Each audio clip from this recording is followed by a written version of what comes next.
Hello everyone, as promised here we go. ಜಾಸ್ತಿ ಮಾತಾಡೋದು ಬೇಡ, ಸೀದಾ ಸ್ಟಾರ್ಟ್ ಮಾಡಿಬಿಡೋಣ.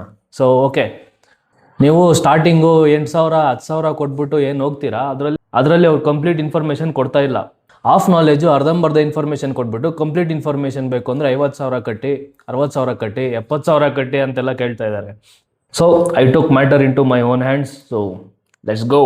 ಕಂಪ್ಲೀಟ್ ಆಗಿ ಫ್ರಮ್ ಝೀರೋ ಟು ಹೀರೋ ಅಂದರೆ ಸ್ಕ್ರ್ಯಾಚು. ಸ್ಟಾಕ್ ಮಾರ್ಕೆಟಲ್ಲಿ ABCD ಗೊತ್ತಿಲ್ಲ ಅಂದರು ಅಲ್ಲಿಂದ ಹಿಡಿದು ಕಂಪ್ಲೀಟ್ ಅಡ್ವಾನ್ಸ್ ಲೆವೆಲ್ ಟ್ರೇಡಿಂಗ್ವರೆಗೂ ಎಲ್ಲ ಹೇಳ್ಕೊಡ್ತೀನಿ. Before starting this course, stock market ಕಲಿಕೆ ಏನೇನು ಬೇಕು ನೋಡಿ. ಸಪ್ರೇಟ್ ಒಂದು ಬುಕ್ಕು, ನೋಟ್ಸ್ ಮೇಂಟೈನ್ ಮಾಡೋಕ್ಕೆ, ಪೀಸ್ಫುಲ್ ಎನ್ವಿರಾನ್ಮೆಂಟು, ಸಪ್ರೇಟ್ ರೂಮು ಅಥವಾ ನಿಮ್ಮ ಮನೇಲಿ ಯಾರು ಡಿಸ್ಟರ್ಬ್ ಮಾಡದೇ ಇರೋ ಹತ್ರ ಕುತ್ಕೊಂಡು ಒಂದು ಕಾರ್ನರಲ್ಲಿ ಕುತ್ಕೊಂಡು ಈ ಕ್ಲಾಸಸ್ ಕೇಳಿ. ದುಡ್ಡು ಕೊಟ್ಟಿಲ್ವಲ್ಲ, ಫ್ರೀ ಆಗಲ್ವಾ ಯೂಟ್ಯೂಬಲ್ಲಿ ಅಂದ್ಬಿಟ್ಟು ಬೇಕಾಬಿಟ್ಟಿ ಮಾಡಬೇಡಿ. ತುಂಬ ಕಷ್ಟಪಟ್ಟು ಮಾಡಿರೋ ಕಂಟೆಂಟ್ ಇದು.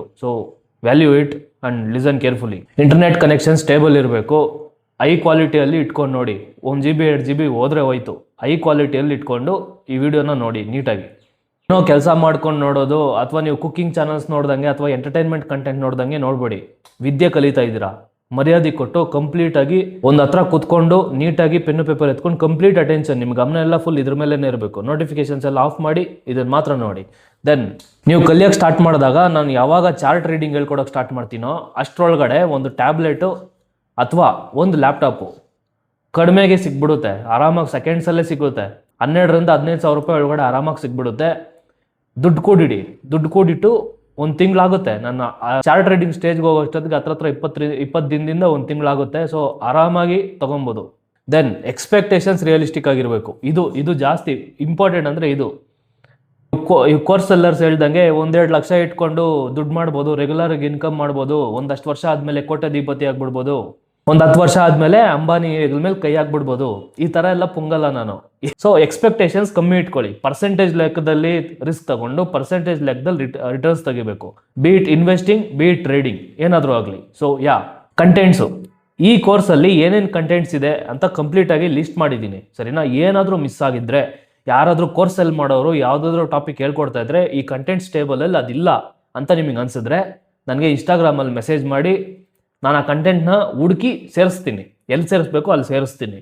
ಯಾವುದಾದ್ರೂ ಕಾನ್ಸೆಪ್ಟ್ ಅಕಸ್ಮಾತ್ ಇಲ್ಲಿ ಮಿಸ್ ಆಗಿದ್ರೆ ಅದನ್ನ ಹೇಳ್ಕೊಡ್ತೀವಿ ಬನ್ನಿ, ನಾವೇ ಸ್ಪೆಷಲ್ಲು ಅಂತ ಹೇಳ್ಬಿಟ್ಟು ಅದರಲ್ಲೂ ಲೂಟಿ ಹೊಡೋಕ್ಕೆ ಸ್ಟಾರ್ಟ್ ಮಾಡ್ತಾರೆ. ಬೇಕಾದರೆ ಅಂಥ ಕಳ್ಳನ ಮಕ್ಳು ಇರೋದಿಲ್ಲಿ.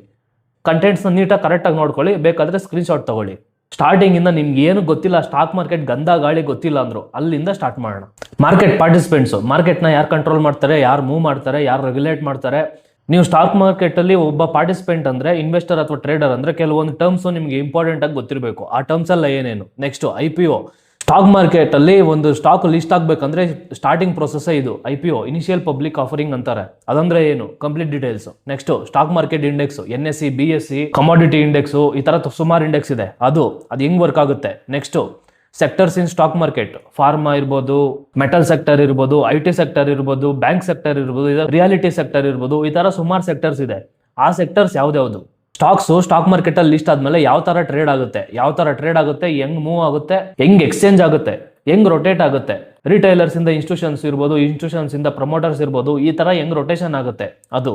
Next important fundamentals. ಸ್ಟಾಕ್ ಮಾರ್ಕೆಟಲ್ಲಿ ನೀವು ಸುಮ್ಮನೆ ಚಾರ್ಟ್ ರೀಡಿಂಗ್ ಕಲ್ತ್ಬಿಟ್ಟು ದುಡ್ಡು ಮಾಡೋಕ್ಕಾಗಲ್ಲ. ಕೆಲವೊಂದು ಫಂಡಮೆಂಟಲ್ಸ್ ಗೊತ್ತಿರಲೇಬೇಕು ಕಂಪನಿದು. ಆ ಇಂಪಾರ್ಟೆಂಟ್ ಫಂಡಮೆಂಟಲ್ಸ್ ಹೇಳ್ಕೊಡ್ತೀನಿ. Next introduction to trading. Trading ಅಂದ್ರೆ ಏನು, ಇದು ಸ್ಟಾರ್ಟ್ ಮಾಡೋದಕ್ಕಿಂತ ಮುಂಚೆ ಇಷ್ಟೆಲ್ಲ ಗೊತ್ತಿರಬೇಕು. ಇಷ್ಟೆಲ್ಲ ಗೊತ್ತಿದ್ರೇನೆ ಇದು ನಿಮ್ಗೆ ಅರ್ಥ ಆಗೋದು. ಸುಮ್ಮನೆ ಬಂದು ಬೈಯಿಂಗ್ ಅಂಡ್ ಸೆಲ್ಲಿಂಗ್ ಮಾಡಬಾರ್ದು, ಅದು ತಪ್ಪೋಗುತ್ತೆ. ಇಷ್ಟೆಲ್ಲ ನೀಟಾಗಿ ತಿಳ್ಕೊಂಡು ಅದಾದ್ಮೇಲೆ ಟ್ರೇಡಿಂಗ್ ಹೋಗೋಣ.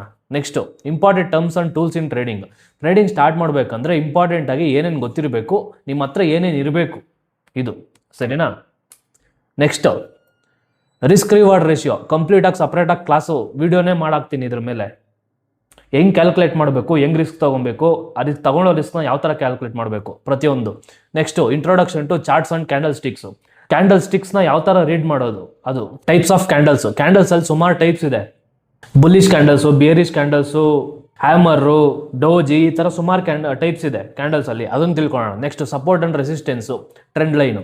ಸಪೋರ್ಟ್ ಯಾವ ಥರ ಡ್ರಾ ಮಾಡೋದು, ರೆಸಿಸ್ಟೆನ್ಸ್ ಯಾವ ಥರ ಕಂಡುಹಿಡಿಯೋದು, ಟ್ರೆಂಡ್ ಲೈನ್ನ ಯಾವ ಥರ ಡ್ರಾ ಮಾಡೋದು, ಅದನ್ನು ಕಂಡುಹಿಡಿಯೋಣ. Next price patterns with chart examples. Patterns ಸುಮಾರಿದೆ. ಸುಮಾರು ಅದರಲ್ಲಿ ಇಂಪಾರ್ಟೆಂಟ್ ಸುಮಾರು 10 ಪ್ಯಾಟ್ರನ್ಸ್ ಅಂತ ಇಟ್ಕೊಳ್ಳೋಣ. 10 ಪ್ಯಾಟ್ರನ್ಸ್ ಅಷ್ಟು ಕಲ್ತ್ಕೊಂಡ್ರೆ ಸಾಕು, ಬೇಜಾನ ಐತದು. ಅಷ್ಟನ್ನ ಕಲಿತು ಅದು ಯಾವ ಥರ ವರ್ಕ್ ಆಗುತ್ತೆ ವಿತ್ ರಿಯಲ್ ಎಕ್ಸಾಂಪಲ್ಸ್. ಚಾರ್ಟಲ್ಲಿ ನಾನು ಹುಡುಕಿ ಮಾಡೋ ಅಂಥ ರಿಯಲ್ ಎಕ್ಸಾಂಪಲ್ಸು, ಅದನ್ನು ಇಂಡಿಕೇಟರ್ಸು ಅಷ್ಟೇ ಸುಮಾರು 106 ಇಂಡಿಕೇಟರ್ಸ್ ಇದಾವೆ. ನೀವೆಲ್ಲ ಅದೆಲ್ಲ ಕಲಿಬೇಕಂತ ಏನೋದಿಲ್ಲ. Volume, moving average, Bollinger bands, RSI, Fibonacci, ಇಷ್ಟು ಸಾಕು. ಇಷ್ಟು ಇಂಡಿಕೇಟರ್ಸ್ ನೀವು ಮಾಸ್ಟರ್ ಮಾಡ್ಕೊಂಡ್ಬಿಟ್ರೆ ಸಾಕು, ಬೇಜಾನಾಯಿತು. Next price action in depth, full complete ಆಗಿ ಮಾರ್ಕೆಟು ಯಾವ ಥರ ಸೈಕಲ್ಸಲ್ಲಿ ಮೂವ್ ಆಗುತ್ತೆ ಅದನ್ನೆಲ್ಲ ಡಿಸ್ಕಸ್ ಮಾಡೋಣ. Next trend in detail, up trend, down trend, consolidation, ಇದೆಲ್ಲ ನೀಟಾಗಿ ಹೇಳ್ಕೊಡ್ತೀನಿ. ನೆಕ್ಸ್ಟು ಬ್ರೇಕ್ಔಟ್ ಟ್ರೇಡಿಂಗ್ ಸ್ಟೈಲಲ್ಲಿ ಮೋಸ್ಟ್ ಫೇಮಸ್ ಸ್ಟೈಲ್ ಇದು ಬ್ರೇಕ್ಔಟ್ ಟ್ರೇಡಿಂಗು. ಈ ಥರ ರೆಸಿಸ್ಟೆನ್ಸ್ ಇರುತ್ತೆ, ಇಲ್ಲಿ ಬಂದು ಸ್ಟಾಕ್ ಅಕ್ಯುಮುಲೇಟ್ ಆಗಿ ಬ್ರೇಕ್ಔಟ್ ಆಗುತ್ತೆ. ಈ ಬ್ರೇಕ್ಔಟ್ನ ಯಾವ ಥರ ಕಂಡುಹಿಡಬೇಕು, ಯಾವ ಥರ ಕ್ಯಾಚ್ ಮಾಡಬೇಕು, ಇದರಲ್ಲಿ ಬರುವಂಥ ಟ್ರ್ಯಾಪ್ಸ್ನ ಯಾವ ಥರ ಅವಾಯ್ಡ್ ಮಾಡಬೇಕು ಅದು ಹೇಳ್ಕೊಡ್ತೀನಿ. ನೆಕ್ಸ್ಟು ಪುಲ್ ಬ್ಯಾಕ್ ಟ್ರೇಡಿಂಗು, ಈ ಬ್ರೇಕ್ಔಟ್ ಆದಮೇಲೆ ನೆಕ್ಸ್ಟ್ ಪುಲ್ ಬ್ಯಾಕ್ ಆಗುತ್ತೆ, ಪುಲ್ ಬ್ಯಾಕ್ ಆಗಿ ಮತ್ತೆ ಸ್ಟಾಕ್ ಮೂವ್ಮೆಂಟ್ ಆಗುತ್ತೆ ಯೂಶುವಲಿ. ಸೊ ಈ ಥರ ಪುಲ್ ಬ್ಯಾಕ್ನ ಯಾವ ಥರ ಕಂಡುಹಿಡಬೇಕು, ಆ ಥರ ಪುಲ್ ಬ್ಯಾಕ್ ಬಂದ ಮೇಲೆ ಯಾವ ಥರ ಹಿಡಿಬೇಕು ಅದನ್ನ ಹೇಳ್ಕೊಡ್ತೀನಿ. ನೆಕ್ಸ್ಟು ಹಾರಿಜಾಂಟಲ್ ಸ್ಟೆಪ್ಸು, ಇದು ಅಷ್ಟೇ ಬ್ರೇಕ್ಔಟ್ ಟ್ರೇಡಿಂಗ್ದಲ್ಲೇ ಇನ್ನೊಂದು ಲೆವೆಲ್ಲು.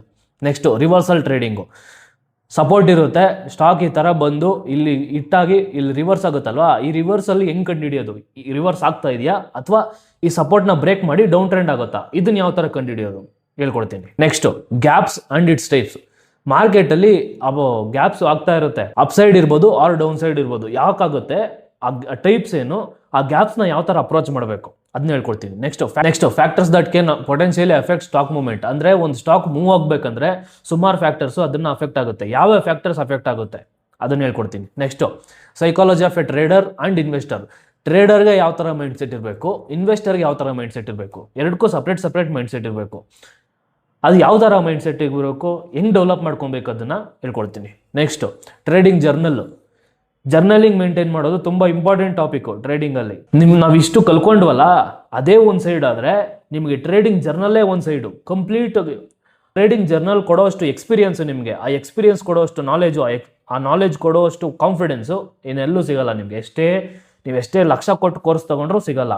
ಸೊ ಅದನ್ನು ಯಾವ ಥರ ಮೇಂಟೈನ್ ಮಾಡಬೇಕು, ನಾನು ಸ್ಟಾರ್ಟ್ ಮಾಡಿದ್ದು ಯಾವ ಥರ, ಈಗ ಹೆಂಗೆ ಮೇಂಟೈನ್ ಮಾಡ್ತಾ ಇದ್ದೀನಿ, ಪ್ರತಿಯೊಂದು ಎಕ್ಸ್ಪ್ಲೇನ್ ಮಾಡ್ತೀನಿ. Next how to select stocks for investing and trading. ನೀವು ಟ್ರೇಡಿಂಗ್ ಆದರೂ ಇರ್ಬೋದು ಅಥವಾ ಇನ್ವೆಸ್ಟಿಂಗ್ ಆದರೂ ಇರ್ಬೋದು, ಕೆಲವೊಂದು ಕ್ರೈಟೀರಿಯಾಸ್ ಇದೆ. ಸ್ಟಾಕ್ನ ಸೆಲೆಕ್ಟ್ ಮಾಡ್ಕೊಬೇಕಂದ್ರೆ, ಒಳ್ಳೆ ಸ್ಟಾಕ್ನ ಸೆಲೆಕ್ಟ್ ಮಾಡ್ಕೊಬೇಕಂದ್ರೆ ಯಾವ ಥರ ಸೆಲೆಕ್ಟ್ ಮಾಡ್ಕೊಳೋದು. Every investment grade stock cannot be traded and every trading grade stock cannot be invested. Okay, ಅದು ಯಾವ ಥರ ಕಂಡುಹಿಡಬೇಕು, ಯಾವ ಥರ ಡಿಫ್ರೆನ್ಶಿಯೇಟ್ ಮಾಡಬೇಕು ಹೇಳ್ಕೊಡ್ತೀನಿ. Next introduction to options and futures. ಇಷ್ಟೆಲ್ಲ ಕಲ್ತಾದ್ಮೇಲೆ ಆಪ್ಷನ್ಸು ಮತ್ತೆ ಫ್ಯೂಚರ್ಸ್ಗೆ ಹೋಗ್ಬೇಕಾಗಿರೋದು. ನೀವು ಇದಕ್ಕೆ ಹೋಗೋಕೆ ಮುಂಚೆ ಇಷ್ಟೊಂದು ಕಾನ್ಸೆಪ್ಟ್ನ ಕಲಿತು you should master then only you should go to options and futures. ಸೀದಾ ಇವರೆಲ್ಲ ಕೋರ್ಸ್ ಎಲ್ಲಿ ಮಾಡೋರು ಏನು ಮಾಡ್ತಾರೆ ಗೊತ್ತಾ, ನಾನು ಇಷ್ಟೊತ್ತು ಡಿಸ್ಕಸ್ ಮಾಡಿದ್ನಲ್ವಾ ಆ ಕಾನ್ಸೆಪ್ಟ್ಸ್ನ ಸುಮ್ಮನೆ ಮೇಲೆ ಟಚ್ ಮಾಡ್ಕೊಂಡು ಹೋಗ್ಬಿಟ್ಟು ಸೀದಾ ಆಪ್ಷನ್ಸ್ ಅಂಡ್ ಫ್ಯೂಚರ್ಸ್ಗೆ ಹೋಗ್ಬಿಡ್ತಾರೆ ಸೀದಾ. ಏನಕ್ಕೆ, ಅವ್ರು ಡ್ರೀಮ್ ಸೆಲ್ ಮಾಡ್ಬೋದಲ್ವಾ, ಕಡಿಮೆ ದುಡ್ಡಲ್ಲಿ ಜಾಸ್ತಿ ಮಾಡ್ಬೋದು ಅಂತ ಡ್ರೀಮ್ ಸೆಲ್ ಮಾಡ್ಬೋದಲ್ಲ, ಸೀದಾ ಎತ್ಕೊಂಬಂದು ಇದಕ್ಕೆ ಹೋಗ್ತಾರೆ. ಈ ಹಳ್ಳಕ್ಕೆ ಬಿದ್ದ ಮೇಲೇನೆ ಜನ ಹಾಳಾಗೋಗೋದು. ಸೀದಾ ಬಂದು ಗೊತ್ತಿಲ್ಲದೆ ಬಂದು ಆಪ್ಷನ್ಸ್ ಫ್ಯೂಚರ್ಸ್ಗೆ ಬಂದು ಬಿದ್ದು ಹಾಳಾಗೋಗ್ತಾರೆ, ಇರೋ ದುಡ್ಡನ್ನೆಲ್ಲ ಕಳ್ಕೊತಾರೆ. Next options ಜಾರ್ಗನ್ಸು.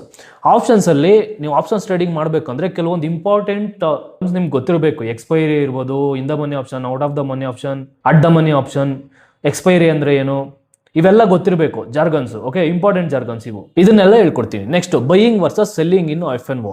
Futures and options ಅಲ್ಲಿ ಯಾರು ಬೈಯಿಂಗ್ ಮಾಡಬೇಕು, ಯಾರು ಸೆಲ್ಲಿಂಗ್ ಮಾಡಬೇಕು, ಬೈಯಿಂಗ್ ಅಂದ್ರೆ ಏನು, ಸೆಲ್ಲಿಂಗ್ ಅಂದ್ರೆ ಏನು, ಬೈಯಿಂಗ್ ಅಲ್ಲಿ ಏನೇನು ಬರುತ್ತೆ, ಸೆಲ್ಲಿಂಗ್ ಅಲ್ಲಿ ಏನೇನು ಬರುತ್ತೆ, ಯಾವ ಸಿಚುವೇಶನ್ ಅಲ್ಲಿ ಏನೇನು ಮಾಡಬೇಕು ಇದನ್ನ ಹೇಳ್ಕೊಡ್ತೀನಿ. Next options Greek, theta, gamma, ಈ ಥರ ಸುಮಾರು ಗ್ರೀಕ್ಸ್ ಇದೆ ಆಪ್ಷನ್ಸ್ ಅಲ್ಲಿ. ಅದನ್ನ ನಿಮ್ಗೆ ಬೇಕಾಗಿರೋದು ಏನೇನು ಬೇಕು, ಏನೇನು ತಿಳ್ಕೊಬೇಕು ಇದನ್ನೆಲ್ಲ ಹೇಳ್ಕೊಡ್ತೀನಿ. Next risk in futures and options and risk management. Futures and options business in stock market is very risky. ಅದನ್ನ ಯಾವ ಥರ ಅಪ್ರೋಚ್ ಮಾಡಬೇಕು, ಆ ರಿಸ್ಕ್ನ ಯಾವ ಥರ ಮ್ಯಾನೇಜ್ ಮಾಡಬೇಕು, ಎಷ್ಟು ಕ್ಯಾಪಿಟಲ್ ಇನ್ವೆಸ್ಟ್ ಮಾಡಬೇಕು, ಈ ಥರ ಪ್ರತಿಯೊಂದು ಹೇಳ್ಕೊಡ್ತೀನಿ. Next strategies for investment and trading. ನೋಡಿ, ಈ ಸ್ಟ್ರಾಟಜಿ ಅನ್ನೋ ವರ್ಡ್ನ ತುಂಬ ಮಿಸ್ಯೂಸ್ ಮಾಡಿಬಿಟ್ಟಿದ್ದಾರೆ ಎಲ್ಲರೂ, ಈ ಕೋರ್ಸ್ ಎಲ್ಲರ್ಸು. ನಾನು ಸ್ಟ್ರಾಟಜಿ ಹೇಳ್ಕೊಡ್ತೀನಿ. ಸೆಟಪ್ ಬೇರೆ, ಸ್ಟ್ರಾಟಜಿ ಬೇರೆ. Strategy is very personal for every one. ನನ್ನ ಸ್ಟ್ರಾಟಜಿನ ನಾನು ಹೇಳ್ಕೊಟ್ರು ಕಂಪ್ಲೀಟ್ ಆಗಿ ನಿಮ್ಮ ಕೈಲಿ ಯಾರ ಕೈಯಲ್ಲೋ ನಾನು ಮಾಡ್ದಂಗೆ ಟ್ರೇಡ್ ಮಾಡೋಕ್ಕಾಗಲ್ಲ, ನಾನು ಮಾಡ್ದಂಗೆ ಇನ್ವೆಸ್ಟ್ಮೆಂಟ್ ಮಾಡೋಕ್ಕಾಗಲ್ಲ. ಹಂಗೆ ಬೇರೆಯವ್ರ ಸ್ಟ್ರಾಟಜಿನ ನಾನು ಕಂಪ್ಲೀಟ್ ಆಗಿ ಹೇಳ್ಕೊಟ್ರು ಅವ್ರು ಮಾಡ್ದಂಗೆ ಔಟ್ಪುಟ್ನ ನಾನು ತೆಗಿಯೋಕ್ಕಾಗಲ್ಲ. Because strategy is very important. Because strategy is very personal for everyone. ಪ್ರತಿಯೊಬ್ಬರ ತಲೆನೂ ಒಂದೇ ಥರ ವರ್ಕ್ ಆಗಲ್ಲ. ಒಬ್ಬೊಬ್ಬರ ತಲೆ ಒಂದೊಂದು ಥರ ವರ್ಕ್ ಆಗುತ್ತೆ, ಒಬ್ಬೊಬ್ಬರ ಎಮೋಷನ್ಸ್ ಒಂದೊಂದು ಥರ ವರ್ಕ್ ಆಗುತ್ತೆ. So we should be very careful about what you develop as a strategy. ನಾನು ಆವಾಗಲೇ ಹೇಳಿದ್ನಲ್ಲ, price action, candlestick patterns, breakouts, support, resistance ಇದನ್ನೆಲ್ಲ ಯೂಸ್ ಮಾಡಿಕೊಂಡು ಒಂದು ಸ್ಟ್ರಾಟಜಿ ಡಿಸೈನ್ ಮಾಡಿ ಯಾವಾಗ ಎಂಟರ್ ಆಗಬೇಕು, ಯಾವಾಗ ಎಕ್ಸಿಟ್ ಆಗಬೇಕು, ಯಾವಾಗ ಟ್ರೇಡ್ ತಗೊಬಾರ್ದು, ಯಾವಾಗ ಟ್ರೇಡ್ ತಗೊಬೇಕು, according to your mindset. ನಿಮ್ಮ ಮೈಂಡ್ ಸೆಟ್ನ ಕೂಡ ಕನ್ಸಿಡರ್ ಮಾಡಬೇಕಾಗುತ್ತೆ ಒಂದು ಸ್ಟ್ರಾಟಜಿ ಡೆವಲಪ್ ಮಾಡಬೇಕಂದ್ರೆ. ಅದನ್ನು ಯಾವ ಥರ ಡೆವಲಪ್ ಮಾಡಬೇಕು ಕಂಪ್ಲೀಟಾಗಿ ಹೇಳ್ಕೊಡ್ತೀನಿ. ಇಲ್ಲಿಗೆ ಕಂಟೆಂಟ್ಸ್ ಮುಗಿಯುತ್ತೆ. ಇದು ಸ್ಟಾರ್ಟ್. ಇದು ಮುಗಿದಾದ್ಮೇಲೆ ನೀವು ಬ್ರೋಕರ್ ಅಕೌಂಟ್ ಓಪನ್ ಮಾಡಿ ಟ್ರೇಡಿಂಗ್ ಸ್ಟಾರ್ಟ್ ಮಾಡ್ಬೋದು. ಇದು ಮುಗಿದಾದ್ಮೇಲೆ ಇಲ್ಲಿವರೆಗೂ ನೀವು ಇದು ಮುಗಿಯೋವರೆಗೂ ನೀವು ದುಡ್ಡು ಹಾಕಲೇಬಾರ್ದು. ನೆಕ್ಸ್ಟು ಪೇಪರ್ ಟ್ರೇಡಿಂಗ್ನ ಮರ್ತೋಗ್ಬಿಟ್ಟಿದ್ದೀನಿ ನಾನು, ಅದು ಇನ್ಕ್ಲೂಡ್ ಮಾಡ್ತೀನಿ ಲಾಸ್ಟಲ್ಲಿ. ಅದಾದಮೇಲೆ ನೀವು ಸ್ಟಾಕ್ ಮಾರ್ಕೆಟ್ ಮೇಲೆ ದುಡ್ಡು ಹಾಕಬೇಕು. ಇಷ್ಟೆಲ್ಲ ಕಲ್ತಾದ್ಮೇಲೂ ನೀವು ದುಡ್ಡು ಮಾಡ್ತೀರಾ ಹೇಳೋಕ್ಕಾಗಲ್ಲ. ಈ ಗ್ಯಾರಂಟಿ ನಾನು ಕೊಡೋಕ್ಕಾಗಲ್ಲ. ನನ್ನ ಕೆಲಸ ಏನು, ಬರೀ ನಾಲೆಜ್ನ ಶೇರ್ ಮಾಡೋದಷ್ಟೇ. ಆ ನಾಲೆಜ್ನ ಯಾವ ಥರ ಯೂಸ್ ಮಾಡ್ತೀರಾ, ಯಾವ ಥರ ನಿಮ್ಮ ಸ್ಟ್ರಾಟಜಿ ಡಿಸೈನ್ ಮಾಡ್ತೀರಾ, ಯಾವ ಥರ ನೀವು ಅದನ್ನ ಎಕ್ಸಿಕ್ಯೂಟ್ ಮಾಡ್ತೀರಾ, ಅದ್ರ ಮೇಲೆ ಡಿಪೆಂಡ್ ಆಗುತ್ತೆ ನೀವು ದುಡ್ಡು ಮಾಡೋದು. ಸೊ ನಾನು ಯಾವಾಗಲೂ ಹೇಳ್ತಾ ಇರ್ತೀನಿ, ಸ್ಟಾಕ್ ಮಾರ್ಕೆಟಲ್ಲಿ ಎಲ್ಲರ ಕೈಯಲ್ಲೂ ದುಡ್ಡು ಮಾಡೋಕ್ಕಾಗಲ್ಲ ಅಂತ. ನಿಮಗೆ ಟ್ರೇಡಿಂಗ್ ಸೆಟ್ ಆಗುತ್ತಾ, ಇನ್ವೆಸ್ಟ್ಮೆಂಟ್ ಸೆಟ್ ಆಗುತ್ತಾ, ಅಥವಾ ಎರಡೂ ಸೆಟ್ ಆಗಲ್ವಾ, ಇದೆಲ್ಲ ತಿಳ್ಕೊಂಡ್ಮೇಲೆ ಪ್ರಾಕ್ಟೀಸ್ ಮಾಡ್ತಿರಲ್ವಾ, ಅವಾಗ ಗೊತ್ತಾಗೋಗುತ್ತೆ ನಿಮ್ಗೆ ಸೆಟ್ ಆಗಿಲ್ಲ ಅಂದರೆ ಬಿಟ್ಬಿಡಿ. ನಿಮ್ಗೆ ಟ್ರೇಡಿಂಗ್ ಸೆಟ್ ಆಗಿಲ್ವಾ ಬಿಟ್ಬಿಡಿ, ಇನ್ವೆಸ್ಟ್ಮೆಂಟ್ ಮಾಡಿ. ಇನ್ವೆಸ್ಟ್ಮೆಂಟು ಸೆಟ್ ಆಗಿಲ್ವಾ ಬಿಟ್ಬಿಡಿ, ಬೇರೆ ಕೆಲಸ ನೋಡ್ಕೊಳ್ಳಿ. ಬಟ್ ತಿಳ್ಕೊಳ್ಳೋದ್ರಲ್ಲಿ ಏನು ತಪ್ಪಿಲ್ಲ. ಅದನ್ನು ತಿಳ್ಕೊಳ್ಳೋಕೆ 50,000 60,000 ಎಲ್ಲ ಏನು ಖರ್ಚು ಮಾಡಬೇಕಾಗಿಲ್ಲ. ಫ್ರೀಯಾಗಿ ಹೇಳ್ಕೊಡ್ತೀನಿ, ಎಂಜಾಯ್.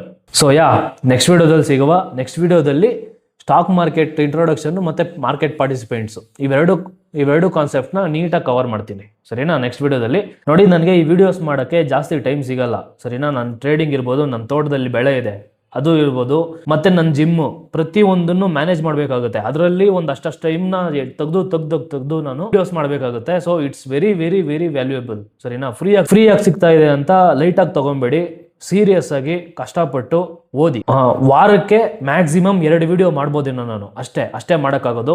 ಒಂದು 4 ರಿಂದ 5 ತಿಂಗಳು ಹಿಡಿಯುತ್ತೆ ಕಲಿಯೋಕ್ಕೆ. ಇದನ್ನೆಲ್ಲ ಕಂಪ್ಲೀಟಾಗಿ ಕಲಿಯೋಕ್ಕೆ 4 ರಿಂದ 5 ತಿಂಗಳು ಟೈಮ್ ಸ್ಪೆಂಡ್ ಮಾಡಿ ಕಷ್ಟಪಟ್ಟು ಕಲೀರಿ. ಫ್ರೀಯಾಗಿ ಹೇಳ್ಕೊಡ್ತಾ ಇದ್ದೀನಿ. ನೆಕ್ಸ್ಟ್ ನೀವು ದೇವ್ರ ಮನೇಲಿ ಪೂಜೆ ಮಾಡಬೇಕಾದ್ರೆ ನನ್ನ ಹೆಸರಲ್ಲಿ ಒಂದಂಗೆ ಪೂಜೆ ಮಾಡಿಬಿಡಿ. ಬಾಯ್.